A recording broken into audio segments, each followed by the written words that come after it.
Assalamualaikum warahmatullahi wabarakatuh. Perkenalkan, nama saya Kanti Wahyuning Putri dari Prodi S1 Keperawatan. Di sini saya akan membahas tentang 5 jenis penyakit kardiovaskuler.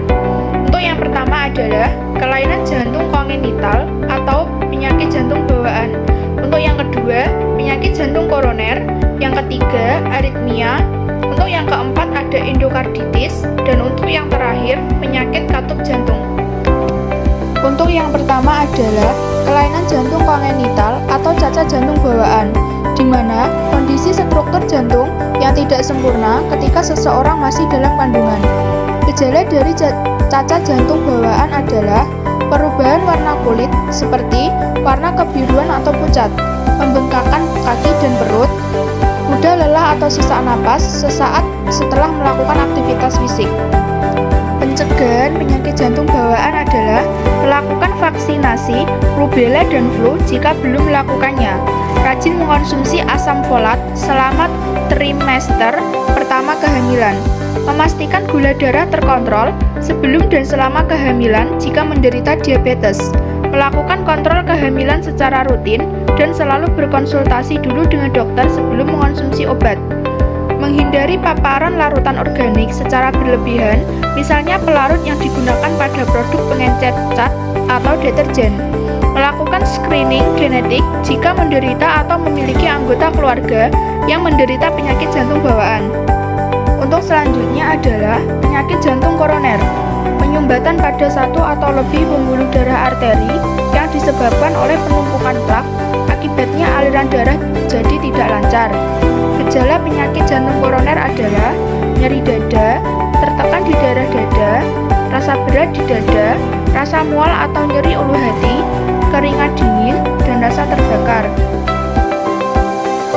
Pencegahan penyakit jantung koroner adalah mengkonsumsi makanan sehat dan bergizi serta seimbang, melakukan olahraga rutin, meluangkan waktu untuk berolahraga setidaknya 150 menit dalam seminggu, misalnya dengan jogging, senam, atau renang, mengkonsumsi obat dengan benar.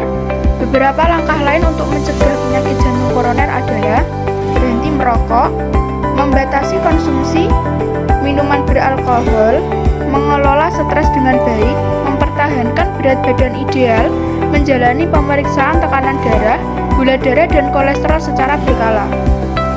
Untuk selanjutnya yaitu aritmia. Aritmia adalah gangguan kesehatan yang terjadi pada irama jantung.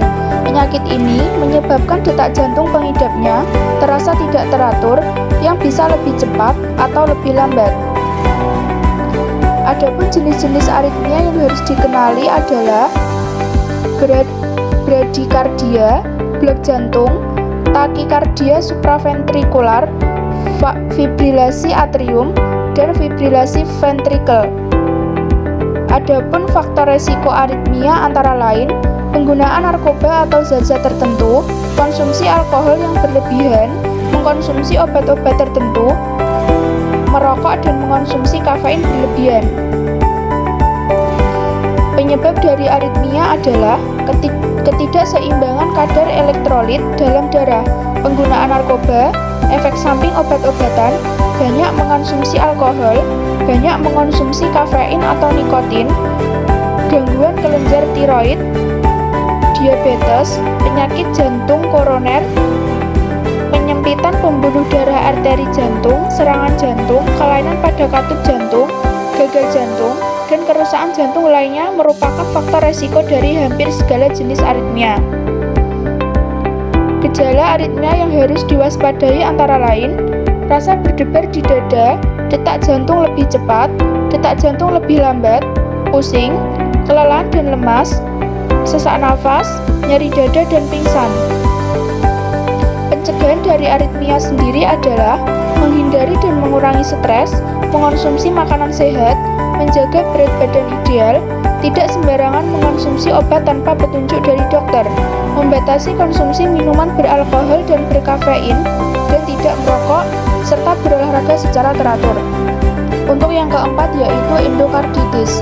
Endokarditis adalah peradangan pada endokardium, yaitu lapisan di bagian dalam jantung.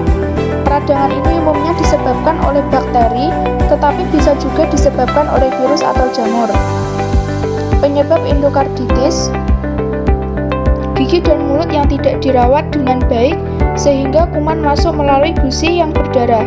Organ lain yang terinfeksi, misalnya akibat luka terbuka di kulit. Kateter urin atau jarum infus, terutama yang telah dipasang dalam waktu yang lama, misalnya pada pasien stroke atau cuci darah.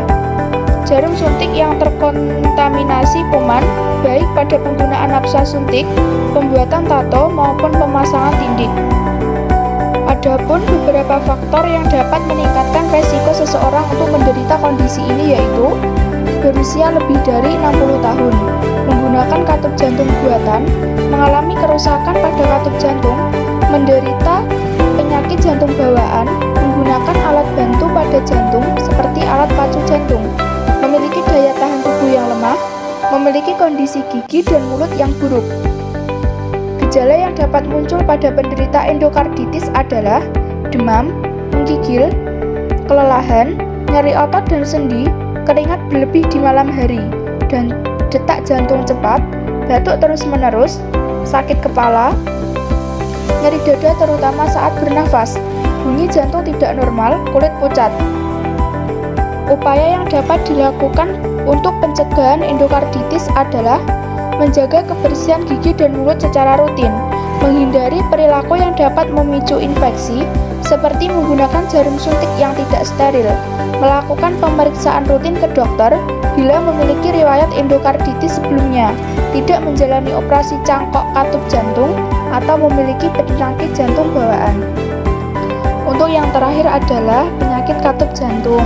Penyakit katup jantung adalah kondisi di mana katup jantung tidak berfungsi secara normal. Gejala dari penyakit katup jantung meliputi sesak nafas atau kesulitan menarik nafas, kelemahan atau pusing dan pingsan, ketidaknyamanan di dada, palpitasi yang mungkin terasa seperti irama jantung yang cepat, detak jantung yang tidak teratur, denyutan yang dilewati, atau perasaan tidak nyaman di dada. Penambahan berat badan cepat dan pembengkakan pada pergelangan kaki atau perut. Pencegahan penyakit katup jantung adalah melakukan beragam aktivitas fisik, makan sehat, dan mengubah gaya hidup jantung sehat, dan obat-obatan yang ditujukan untuk mencegah serangan jantung, tekanan darah tinggi, atau gagal jantung juga dapat membantu mencegah penyakit katup jantung. Sekian penjelasan yang dapat saya sampaikan. Jika ada salah kata mohon dimaafkan. Wassalamualaikum warahmatullahi wabarakatuh.